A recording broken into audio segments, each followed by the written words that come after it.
Lorsque je suis arrivé à la tête de ce pays, j'ai trouvé une armée de clochards.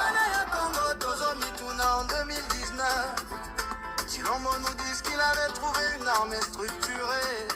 Et aujourd'hui, le 13 2025, il avait trouvé une armée de clochards. Batata ba maman yo yo. Armée de clochards. Armée de clochards.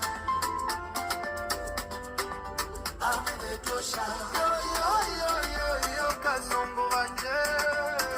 Yo yo yo yo yo Fundishe Kuloba ouais. Jeff Kasongo Fundishe Kuloba, guerrier de résistance. Si l'armée congolaise de FARDC c'est une armée des clochards, donc leur commandant suprême c'est un clochard. Bandoukou Yangou pour former une armée ça prend combien de temps? C'est 9 mois seulement. Chilombo a fingi batata na biso pour rien. Et moko aza clochard. Papa Kitobo a les a respect. Yaya Chirac Makayabu et Shima. Bino bana ya Congo Tozo Mituna en 2019. Chilombo nous dit qu'il avait trouvé une armée structurée. Et aujourd'hui le 13 2025 il avait trouvé une armée de clochards. Batata ba mama yo yo. Armée de clochards. Armée de clochards. Armée de clochards. Yo yo yo yo yo Kasongo Wanye. Yo yo yo yo yo Fundishe Kuloba Owan. Kama finga ya fachi beton et pas ya mapinga ya farte. Ba généraux na biso, général Kasonga clochard. Kilimba limba clochard.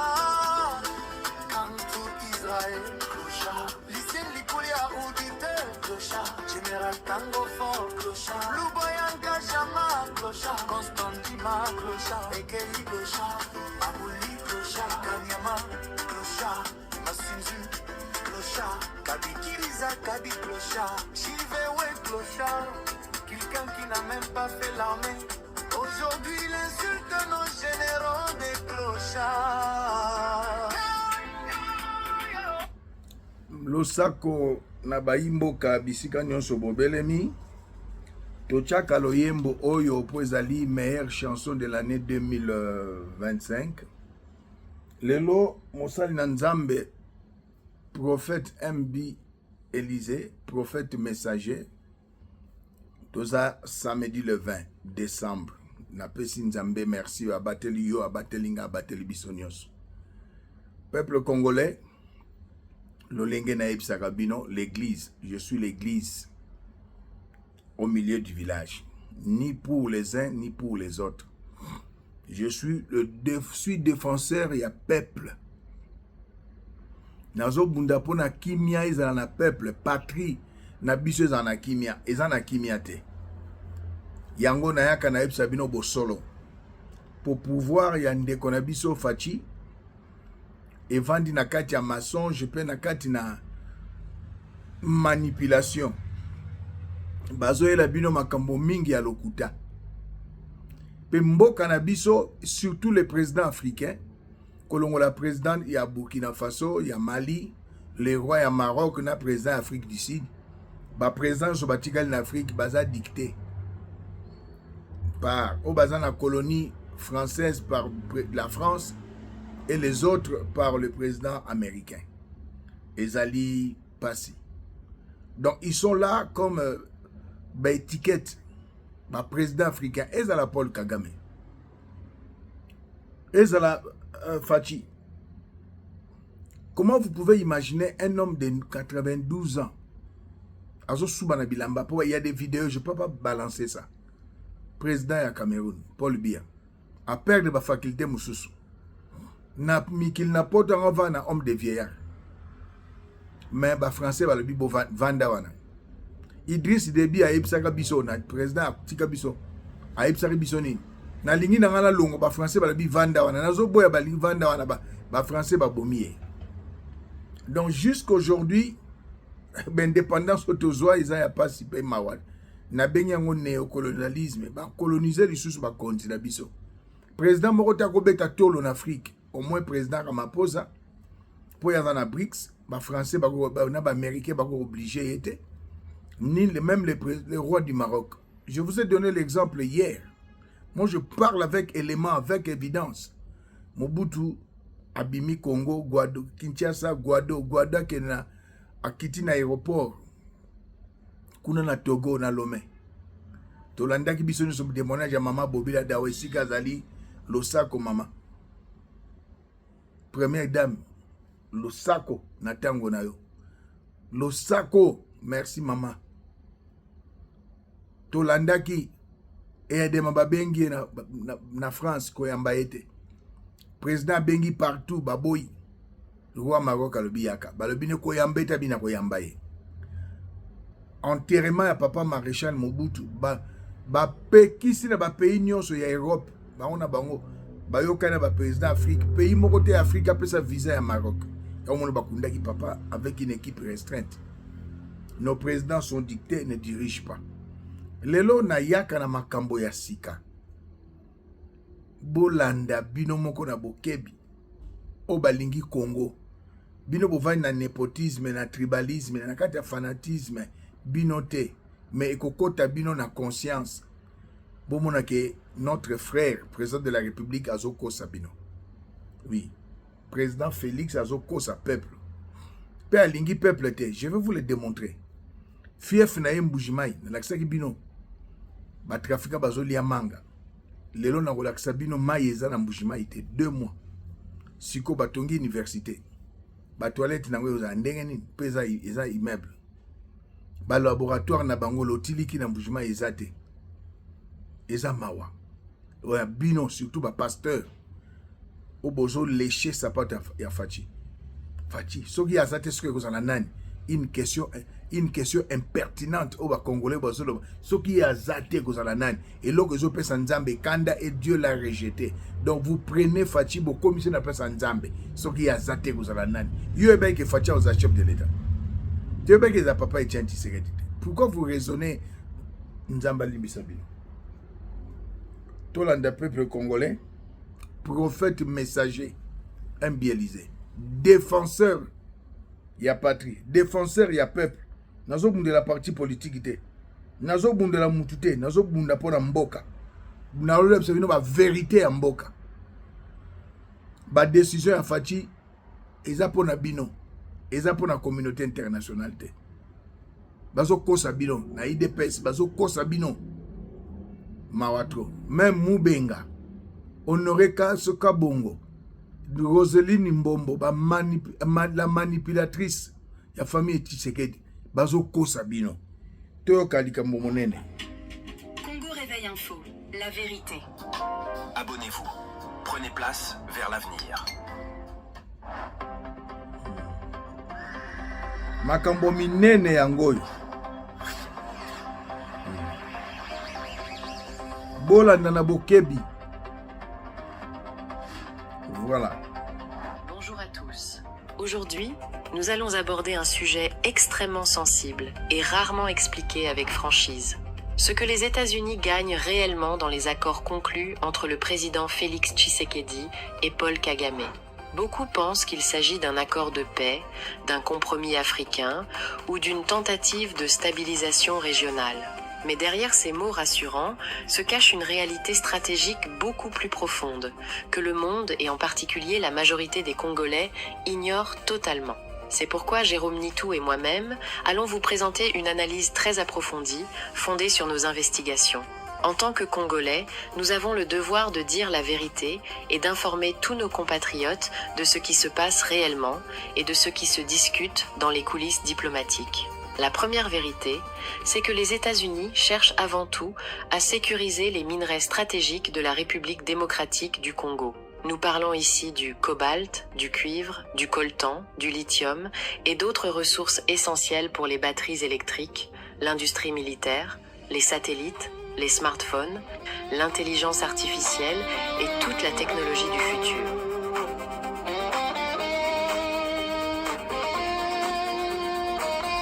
Ces minerais sont devenus plus précieux que le pétrole, plus stratégiques que l'or, et au cœur de la rivalité entre les grandes puissances.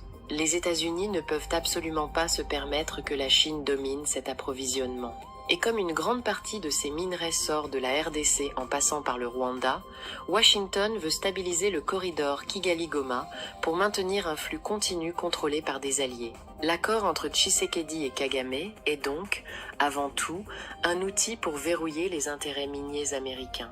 Deuxième vérité, cet accord vise à affaiblir l'influence chinoise dans la région. Depuis plus de 10 ans, la Chine multiplie les investissements en RDC, construit des routes, finance des projets miniers et s'implante durablement. Cela inquiète Washington. Les États-Unis utilisent les tensions entre Kinshasa et Kigali comme levier pour revenir au centre du jeu. En imposant une solution diplomatique pilotée depuis Washington, les Américains créent une architecture régionale qui leur permet de repositionner leurs entreprises et de réguler la concurrence chinoise. Derrière la paix, il y a une bataille pour la domination économique. Troisième vérité, les États-Unis veulent maintenir Paul Kagame comme gendarme régional. Que cela plaise ou non, Kagame est perçu à Washington comme un partenaire fiable, discipliné, capable de contrôler son appareil militaire et d'exécuter les stratégies occidentales. Pour les États-Unis, le Rwanda est un petit pays, mais un allié militaire précieux dans les opérations secrètes, le renseignement et l'équilibre géopolitique. L'accord permet de protéger l'architecture politique de Kagame, même si cela crée de l'injustice ou de la frustration chez les Congolais. Washington ne veut pas affaiblir Kigali, mais stabiliser son pouvoir.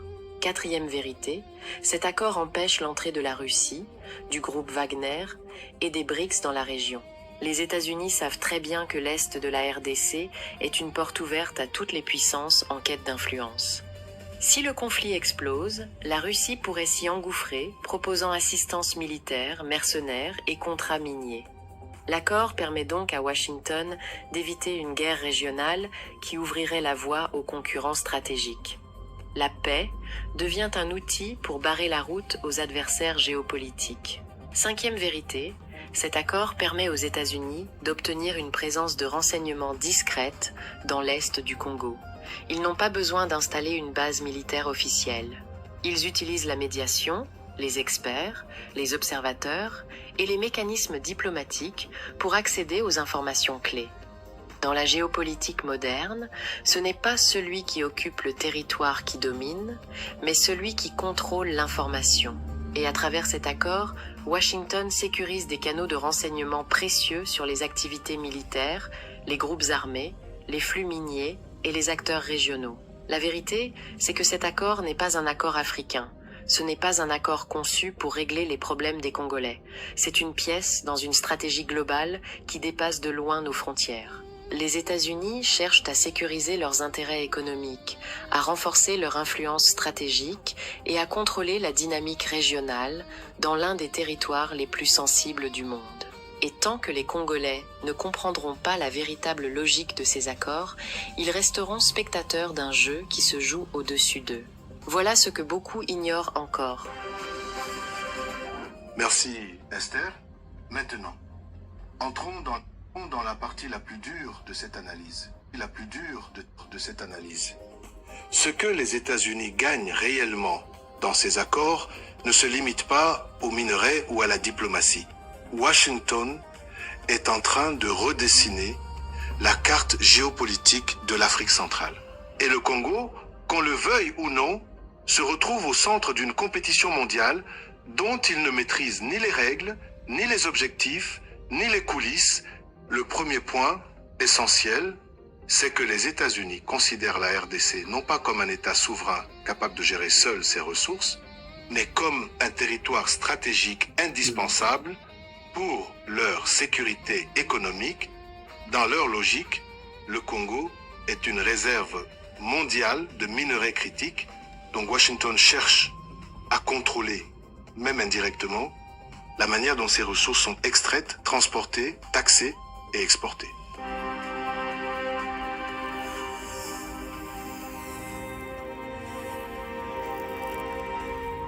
L'accord avec le Rwanda sert de mécanisme de stabilisation qui garantit aux États-Unis un accès fluide et sécurisé sans interruption, sans guerre prolongée et sans influence chinoise excessive.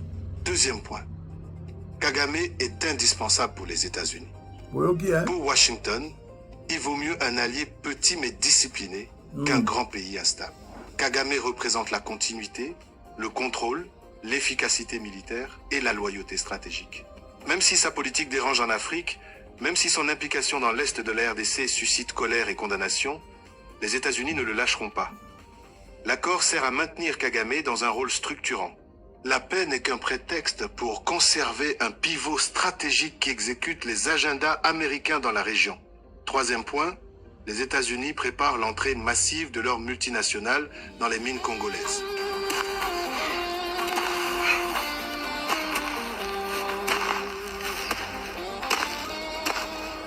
La transition énergétique mondiale, l'IA,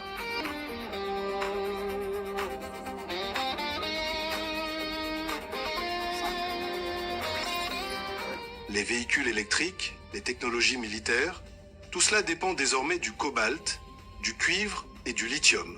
Les entreprises américaines ne peuvent pas rester à l'écart. Cet accord ouvre la porte à la réinstallation d'acteurs comme Freeport-McMoRan, General Electric, Tesla, Microsoft ou d'autres sociétés technologiques qui, tôt ou tard, devront participer à la chaîne d'approvisionnement mondiale. Ce que les Congolais voient comme un accord de paix est en réalité un investissement dans la future domination technologique américaine. Grâce à l'intelligence artificielle, l'assemblage des systèmes de nouvelle génération atteint une précision inégalée. Quatrième point, l'Est de la RDC se transforme progressivement en zone tampon supervisée indirectement par les États-Unis. Pas besoin de troupes américaines. Washington utilise la diplomatie, le renseignement, les programmes de stabilisation et la pression politique pour encadrer les dynamiques locales. Cette présence est discrète, mais réelle. Elle se manifeste dans les rapports, dans les mécanismes de vérification, dans les recommandations militaires et dans les négociations qui se déroulent en coulisses. L'objectif est simple, empêcher que la région échappe au contrôle occidental. Cinquième point, le Rwanda devient un corridor privilégié pour les minerais stratégiques. Accélère, plus fort. Attention derrière, ça bouge. Convoi 3, vous tenez la position. On approche du virage en épingle.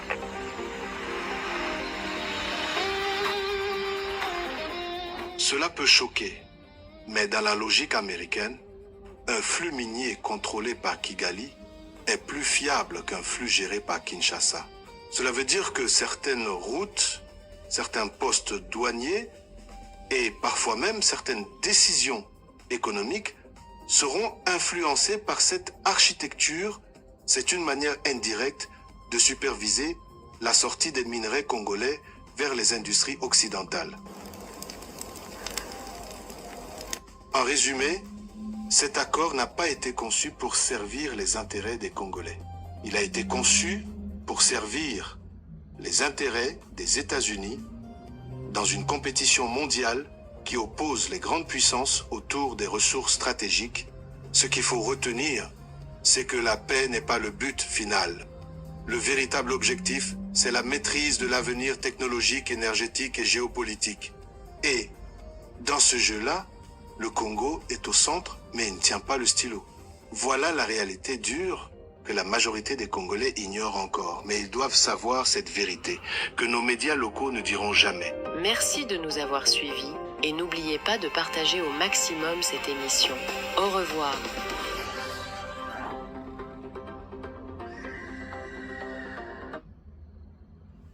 Naza moko ya ba Congolais oyo nayebisaka bino bosolo. Na bakor wana bomoni bakomi, il y aura des corridors commerciaux, les routes stratégiques. Makamo bandeko balobi. Congolais boko bénéficier ata mokete na bakor oyo. C'est pourquoi tozolo bake mwana mboka Félix Antoine Tshisekedi Tshilombo ateki ba minéraux na biso. Ba minéraux kei Kagame azali partenaire fiable, balobi peza ya solo. ba réunion ezo salama na France ezo salama na États-Unis na Conseil ya sécurité ya Nations Unies ezali ba distraction ezali ko mwana moko yo lingi mingi bana mususu to bana voisin ba yeko biso ke mwana abeti biso aza wapi boye bisa ya oye ogangeli mwana makasi ala ubengani na pokwa nango ok na chambre na ye hôtel monsieur mon fils ou ma fille soki na sala ki boyete ba koloba ke na linga côté mais doze muke ndenge ba américain ba oloba na Paul Kagame doze muke mwana mboka bitakwira na lekisa ki video na kozongela yango te po nazoloba na bana mikete na bana ba mikolo alobaki ete Rwanda ezali Israël ya ba pays Afrique australe ezo social sabinote soko tumboli Rwanda otomboli États-Unis nyonso bazoloba ba sanction pour ba condamner Rwanda te ils condamnent mais ne sanctionnent pas ils prennent des mesures de bazo distraire Fachi parce que c'est lui qui est le commandant suprême c'est lui qui est le garant de la nation ba titre nyonso wana ba meke bana on atinate ba lobi malamu que Congo bazo zongo lokola état te lokola territoire donc Félix Antoine Tshisekedi il est le chef de territoire tanane bazo ko kiti samboka na biso ezali pasi endeko nanga soki oza mokonza mboka olinko vanda dans une réunion dans une rencontre pour na makambo mboka esengaka ndeko nanga ozala esengaka la puissance la capacité na respect une crédibilité mais Congo est puissante sur le plan diplomatique militaire économique social est puissante crédibilité na gouvernement ezate respect ezate pourquoi fatia koloba na tongo eloko mususu mar na après-midi eloko mususu na butu eloko mususu puisque boyebisanga mboka otambola bondenge nini hein je vous ai dit hier président États-Unis na Russe bakutana na Alaska siko bakutana na Europe na Budapest Macron le besengeli mwana ya Zelensky président wana moke azala yepe azala le président Rissa boy alobi diplomatie ezali théâtre te ba malobe belé sur les na ba journaux te esengeli ozala na poids voilà ce qu'il avait dit hein donc vous bazo kosabino na régime oyo nous avons un président faible un gouvernement faible un pays donc président Nabiso a considéré à cause de ses propos azali considéré na niveau international ba considérer ka président le président de la République a négocié il obéit à Trump il ne gouverne pas il est dicté ça c'est la réalité coulisses il y a pouvoir Fachi dicté par Trump likamuke bonaketa Lorenzo bomona ka Lorenzo tambola ka pam bomona ka Ramaphosa tambola ka pam yazo tambola ka akena Tchad boya edenga te ezala ka boyete un président fort avant daka mais oyo moni botindela nga bosunga ngai 20 000 militaires burundais pona ko sunga plus de 100 000 au bazana FRDC boyoki yango accord ezo bénéficier na peuple congolais et loko mosusu na ngana lo bana peuple congolais ba arrestation arbitraire na régime oyo toza ko se rappeler Fatia lobaki na biso une fois comme président de la République ba kacho nyonso eko kangama donc tu peux comprendre le mode opératoire ngana eko comprendre en tant que l'église au milieu du village mode opératoire de celui qui est à la tête du pays pour ne pas dire dirige. Fachi ne dirige pas, il est dicté. Donc Fachi a ça là le contraire ya maloba bande konangai na 25 famille nanga na ebisi famille nanga moko taza na katanga nzonga nda pesi code bo kende bo pied bo sala oner bolingi. Ce n'est pas ça. Ce n'est pas ça. Peuple congolais pas sûr na Kinshasa pe na ba province na tanga maréchal les alakité maréchal Alongwa a travaillé 32 ans joie 18 ans à Joseph Kabila 50 ans 7 ans à Fachi na 3 ans ya nani Salim Boulabon mais na Équateur baliaka manga te bilo kolia ezali attaque ba difficulté ali na Katanga bilei ezali mai pe ezomonana. Mais je vais vous montrer des images. La charité bien ordonnée commence par soi-même. Humanisme ezate. Na lakisa bino vidéo moko moi si lobby hier. Moi si azoteka bana pona pasi eleki. Yango na kosenga na docteur écrivain Andy Kadima. Soko sala livre pona pasi ya ba congolais na pouvoir ya mwana mboka Fachi. Yo pesa mela yo ozali docteur avec thèse, ozali docteur en théologie avec thèse, ozali écrivain avec 16 livres, na kosenga no sala livre pona régime ya Fachi, détournement, pillage ya ba minéraux, corruption, impunité, insécurité, souffrance oyo ezali souffrance tolongo na souffrance toke na disette tolongo na disette et comme calamité oyo na mboka Congo, c'est la calamité. Comme koteka bana ezalaka te. Na sengi na docteur en théologie Andy Kadima ngolo nzambe pesa melio komela biso livre atel lelo Fachi akei po kokende na ya za éternel te. Lelo batiki discours ya ba changement constitution esili discours que avant di on a tina ba élection na 2030 discours on esili na ba fanatique. Oh lui il n'a pas un mandat il a une mission. Il dit besoin de réfléchir ndeni. Chef de l'état dans le monde entier nous azara na mandat. Na mandat wana sikwa l'aksara batu mission azalango. Je suis là pour boyer pona boyer. Ils a passé. Na kotanga na leloko moko Maréchal azaki inspiré na mutu oyo. Motongo vana tanga kombo na ye motona lobaki boy. La première méthode pour évaluer l'intelligence d'un dirigeant et d'observer les hommes qui l'entourent, c'est Nicolas Machiavel. A inspiré qui Mobutu du début à la fin. Machiavel révèle que le caractère d'un leader se révèle dans son entourage. Les dirigeants sages s'entourent des conseillers honnêtes et compétents. Voilà. Les insensés se contentent des flatteurs. La première méthode pour évaluer l'intelligence d'un dirigeant est d'observer les gens qui l'entourent. Nicolas Machiavel, 1469 à 1527. Nicolas Machiavel. Ils ont participé Mawa.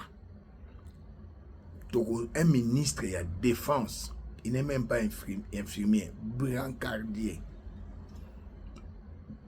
Aujourd'hui, Didier Boudimbo, ministre à hydrocarbures, vice-ministre à enseignement, le ministre à jeunesse, a eu 41 millions de dollars à Kepesa na équipe ya Poto pour comme RDC na ba Varese na bango.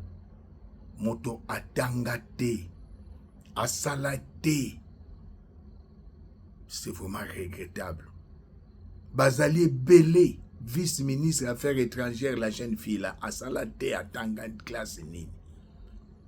Ba mauvais choix. Ils ont la présidence. Ils ont la gouvernement. Ils ont la armée. Ba Rwandais touti, ba tondi. Moi je suis l'église au milieu du village. Nazolo ba pour un peuple congolais. Mobutu s'inspirait na Nicolas Machiavel. Bolandi moto na moto alimbo la perso là. Ils ont participé mawa.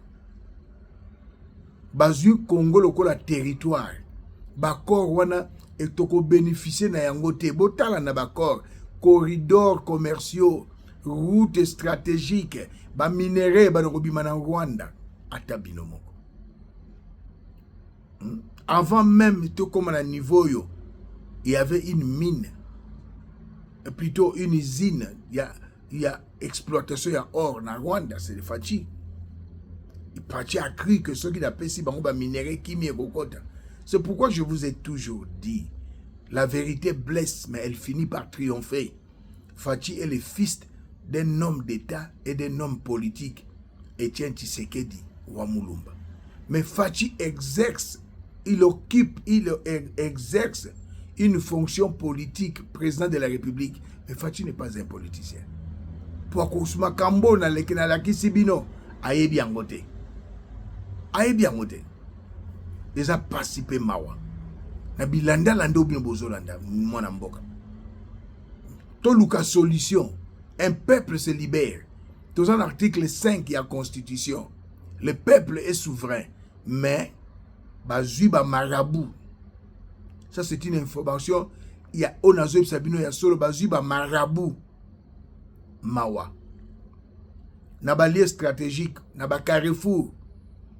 Basal sali babilo ko na bango. Tant bino boko lega na tongo, bo vandeli ka Joseph Kabila. Joseph Kabila. Joseph Kabila n'est plus président. Dans le but qu'il n'est pas président, il n'est plus. Aza Sousouté, Bokonze Pesa Melifati, travaille. 7 ans, où ça le côté Ndima, où ça le côté Nambujimaï, où ça que le ton à l'université, Misal Ezate, Maï Ezate, Courant Ezate, total Nambujimaï. Dans le baka, pièce contre pièce, ils ont passé. Katwini mai tutudaba mai fachi wani shefu wani fumu wani ukalengwa bantu wa mukalenga tujikukulore kwa Maurice Chikuyi kijutu eshaku mai Chikuyi mbimba bema nyinganjindala bana bajimunda babitutu mwinyika nyenyika Maurice Chikuyi alikuwa chitu chini mwanje sege utango tuinenda mumbushimai mto tufutufo mtu wanjute kama 3 4 bantu bamula mchana bakuyijule to atutufuta na santo papa Maïkai, mon bourgeois, bidon, maï 2000 francs. Ouais, on y va, est-ce que nous, quoi que c'est chine? À Mbujimaï, il se pose un problème qui n'a jamais jusque-là été résolu. Les problèmes d'eau et d'électricité demeuraient les motifs de campagne électorale répétitive. Et tous ceux qui veulent venir corrompre la population brandissent l'eau et l'électricité comme la denrée la plus importante qu'ils vont offrir. Mais ils ne l'ont jamais fait. Et après une période de mandat, ils reviendront avec les mêmes arguments. Comme vous le voyez, ils viennent de toutes les contrées de Mbujimaï. Tout simplement parce que il y a eu un cœur, il y a eu quand même un cœur quelque part qui a été ouvert. Il y a quelqu'un qui a compris qu'il y a quelque chose à offrir. Il s'est battu selon ses possibilités et il a mis à disposition de la population cette petite borne fontaine. Tout le monde que vous voyez là, personne ne paye même pas 1 franc. Il donne gratuitement parce qu'il aime son peuple. Permettez-moi d'aller jusque-là. Maurice, bien entendu. Moi, je suis voisin de Maurice. Mais je vous dis que à 2h du matin, 3h du matin, les femmes venant de tous les coins de la ville sont déjà ici pour attendre qu'il soit jour afin qu'on leur donne quelques gouttes d'eau à boire. Et je me demande si cet homme de grand cœur, s'il n'avait pas sacrifié ses moyens afin de disposer ce grand fourrage. Je dis grand fourrage parce qu'il accomplit une grande mission. Il est en train de nourrir avec de l'eau. L'eau, c'est une nourriture, vous savez. Il est en train de donner de l'eau à boire pour se laver, pour faire la lessive. On ne peut rien sans eau, faire sans eau. Vous dites partout, l'eau c'est la vie, l'eau c'est la vie. Mais qui le matérialise? Même la régie des eaux est incapable de servir la population. Allez-y comprendre quelque chose. Si Dieu pouvait bénir quelqu'un, qu'il pense d'abord à cet homme de Maurice. Parce que toutes ces femmes... Maurice, un citoyen congolais, Kassayen, Mbujimaï, atie mai na yazo kabola ofele. Fachi alaka ki mai, alaka ki électricité, fief yak fachi ezat mai ezate. Mais comment nous pouvons dire que Fachi fa vanda tina 2070? La charité bien ordonnée commence par soi-même. Azana incapable. Christian Tshisekedi est de Mbujimaï. Roseline Mbombo est de Mbujimaï. Daniela est de Mbujimaï. Bozo yiba minéreg. Bozo piller ba mini na Katanga. Bande konabino bozo souffrir. Ata forage bato bazo kama ofele. 7 ans passés bozala qui même pas $100. Lelo bokomba multimillionnaire, un bien mal acquis ne profite jamais. Dieu ne laissera jamais les coupables impunis. C'est la parole du Seigneur. Méditez dans la Bible, mais vous êtes entouré par des pasteurs qui lisent la Bible. La Bible, c'est pour la tête. La parole, c'est pour le cœur. bande qu'on a bino moko baso souffrir mais Roseline Mbombo matin midi soir kokumisa fachi o ezambujimai balebi na chiluba na tena mutu na français toyoka ba mama oyo. Je jure que pas ça. Chikuya Maurice. Il le mérite bien. Nema jini biju makumanda muteka ni bisaji.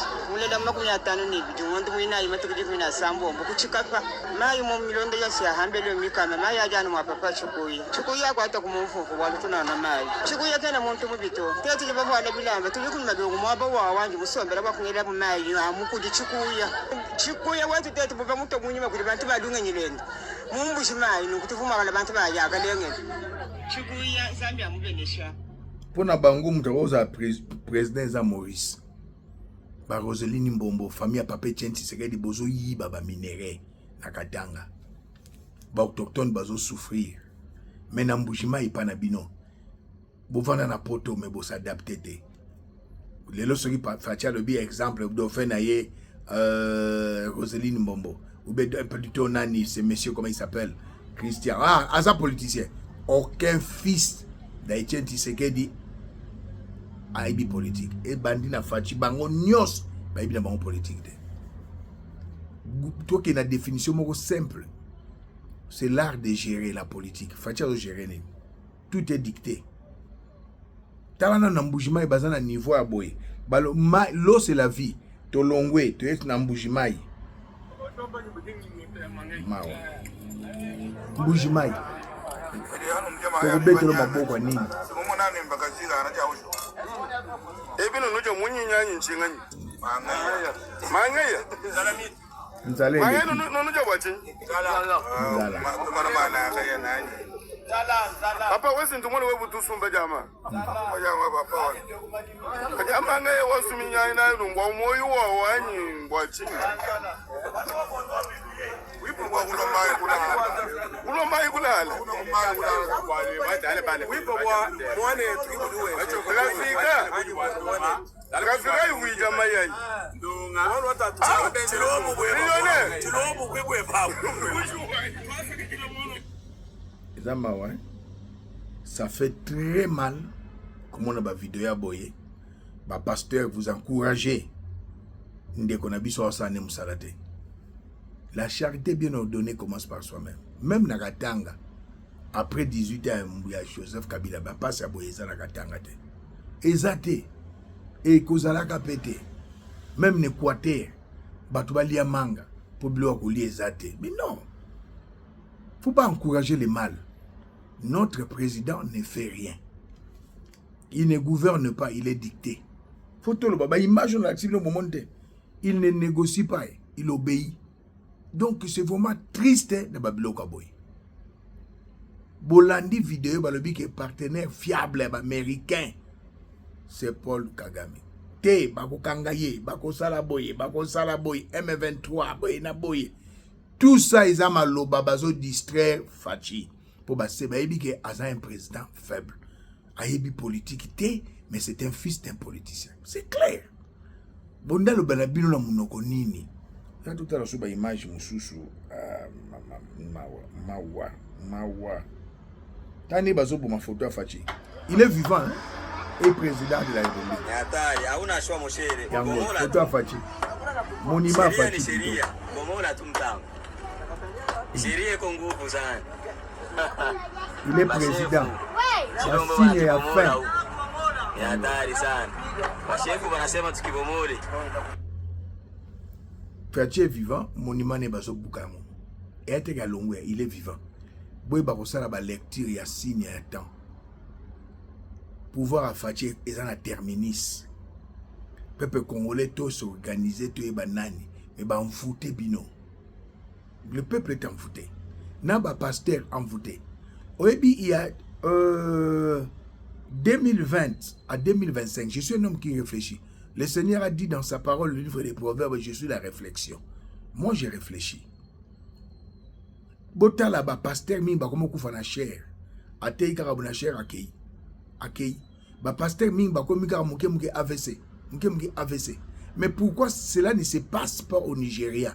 o bozali ko koakize bango bazana bakisi e bazana boy botala ba pasteur mingi 10 ans passé 20 ans passé ndenge bazalaki na power ndenge bazalaki na top lelo balala baza ebele moko te ebele je suis pas besoin de citer le nom balala mais David Odepo ti lelo azali Chris Oyakilome ti lelo azali Oyedepo azali Adeboy azali Mamai Konkonk bazali mais oya biso to bala pour la comparaison 15 ans 20 ans passé to l'équipe bango to l'équipe to leka ki na bango bango te ba pasteur congolais orgueil botika kindumba botika cupidité église de Pergame Apocalypse 2 verset 15 jusqu'au verset plutôt verset 12 jusqu'au verset 15.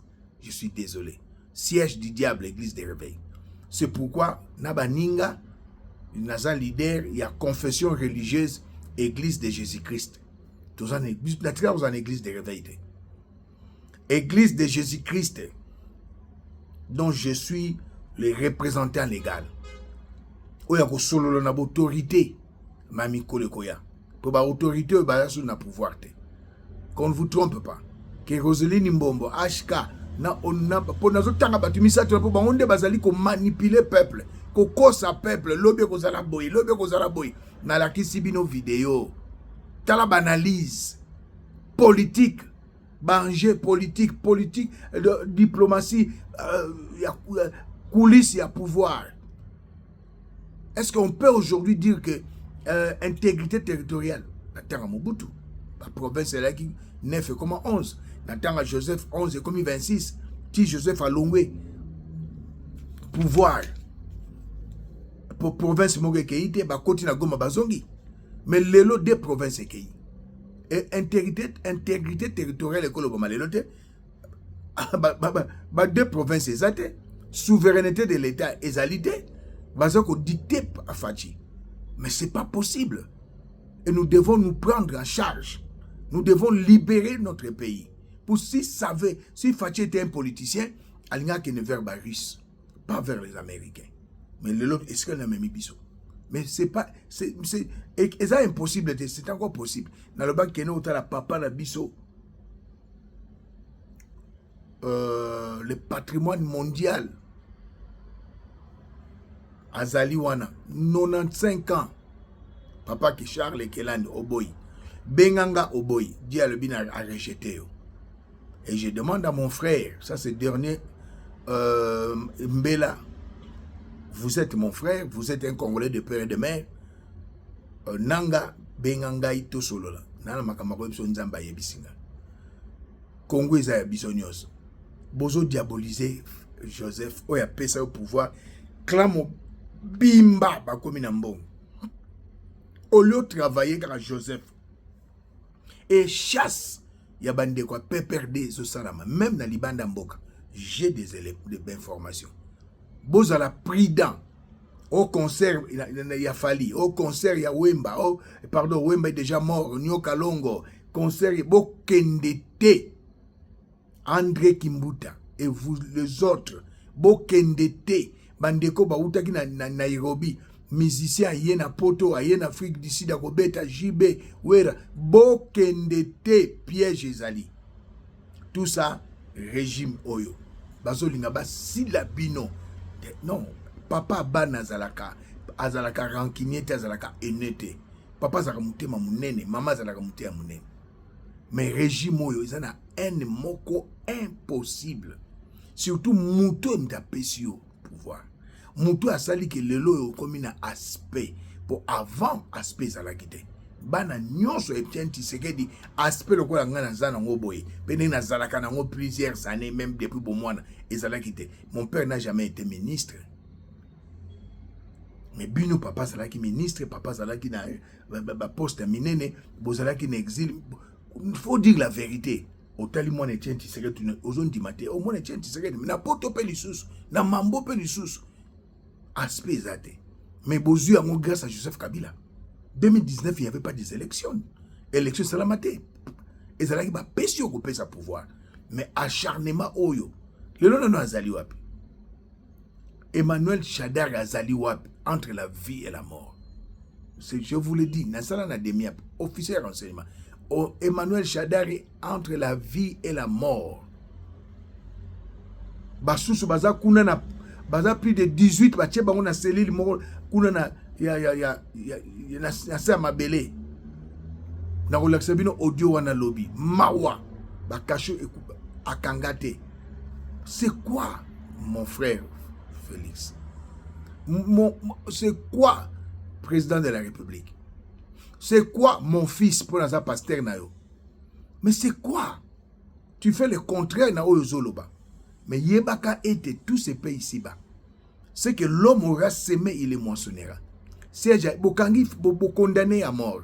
Bobo tolie biloko. Jera ke ya appuyé. Bokamati bureau na ye bureau ya pe perdre na funa botumbi. Ale Shadari bokangi. Siko bokanga su set kitkuni, bokanga su ba membre mususu, ba parti ba ndeko ba parti politique mususu, ba kendaki kuna na Nairobi. Bazana lien moko na M23 te, lien moko te na Kagame, lien ba service à sécurité Afrique ezali CIA, FBI, même ba service à sécurité en bokoyo. Tokota na ba détail te, ba yebi ke loko moko ezalaki te. Bo suspendre, bo lingi bo dissoudre. Promesate. Mobutu akangaki ba témoin de Jéhovah. Aboyaki ba sambela, mais ba sambela katilelo. Mobutu n'est pas là. Nalobi boyoki. C'est vraiment regrettable. C'est vraiment regrettable. Bolanda qui témoignage à moi na Mobutu, leki ya Kungulu. Tant papa Koufi, asala ba misala moka kwa kusala na vide. Bino bosala ba misala passe na Belgique. 7 ans au yipi. Mais bosani ete bosana dossier na Belgique ezo la bino. Bosani c'est là. Hein? 7 ans avant, accoutrement na bino ezalaki ndeni. Bino nyonso ezalaki ndeni. Élégance ezalaki te. Mais le loyo botalaka pesima. Pour batia rétroviseur na kata mutuka. Botalaka pesima. Je suis désolé. Je suis désolé. Mboke tambusa maraboyete. Bolandi extrait à vidéo na Tchelibino. Rwanda azali partenaire fiable. Bazana confiance na Paul Kagame. Malgré ma benaye, malgré crime contre l'humanité, génocide, ma crime de guerre qu'il a fait, il faut que le vérité na Kagame. Malgré ma génocide naïe, américain baza ko imposer ye vandawana. Mais on vous trompe. Et puis nos fanatiques besoin dit ma bon qui savimi. Au savimi c'était pas une guerre économique. Oh économie, et ça guerre économique stratégique, ba minerais dans le Congo pour conquérir le monde, pour développer la technologie. Baza na besoin na ye, baza na besoin système oyo. Bazo kosabino matin midi soir bota la vidéo, na ba vidéo ya kala, ba sanctionner. Vous sanctionnez, oui. Vous condamnez, oui, mais mise en application. Exacté. Bah au distraire bino parce que nous avons un gouvernement faible, un président faible. Président Fatiosa faible. Ni mayango. Papa Etienne Tshisekedi ba bloka ko permettre monter. Etienne Tshisekedi wa mulumba. Mais ça c'est pas décision. Même Laurent Désiré Kabila à l'époque alingaka alobeke Rwanda ko bunga na carte géographique. Armement na aéroport batumbi dépôt armement. Pour décider qu'attaquer Rwanda. Moins d'escarmouches, moins d'escarmouches, moins d'escarmouches au lobaka au salakate. C'est ça la faiblesse. Faut dans le bango. Un homme faible c'est alobaka makambu yena robeta yema beta kate. Un homme faible alobaka azako agir te. Voilà Fachi. Avec votre gouvernement. Nabana oba Nzambe. Ba ministre mususu ba salate ozo tcheba nkakawana. Non.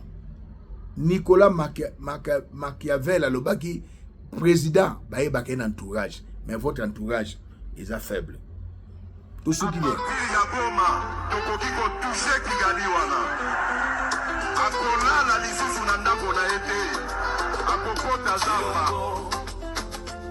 à Bruxelles, il a dit je n'ai jamais affiché une attitude belliqueuse envers le Rwanda.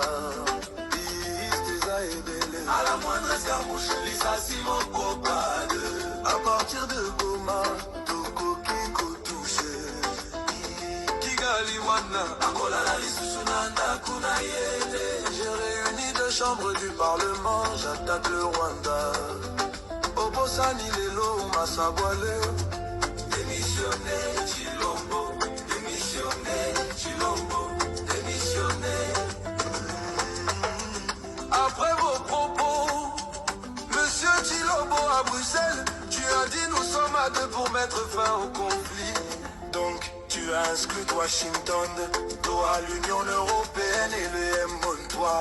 Joseph Kabila condamné à mort pour des millions de dollars de vol pour un projet bidon. Mais au fond de toi tu savais que c'est Kagame les patrons du M-toi. Rudy Chamakuta y a trésor public Ngivi Chilombo. À Bruxelles il a dit je n'ai jamais affiché une attitude belliqueuse envers le Rwanda. À la moindre escarmouche, Lisa Simoko Pade. À partir de Goma, Toko Kiko touché. Kigali Wana, Akolala Lisusunanda Kunayete. J'ai réuni deux chambres du Parlement. J'attaque le Rwanda. Obosani Lelo, Omasa Boaleo.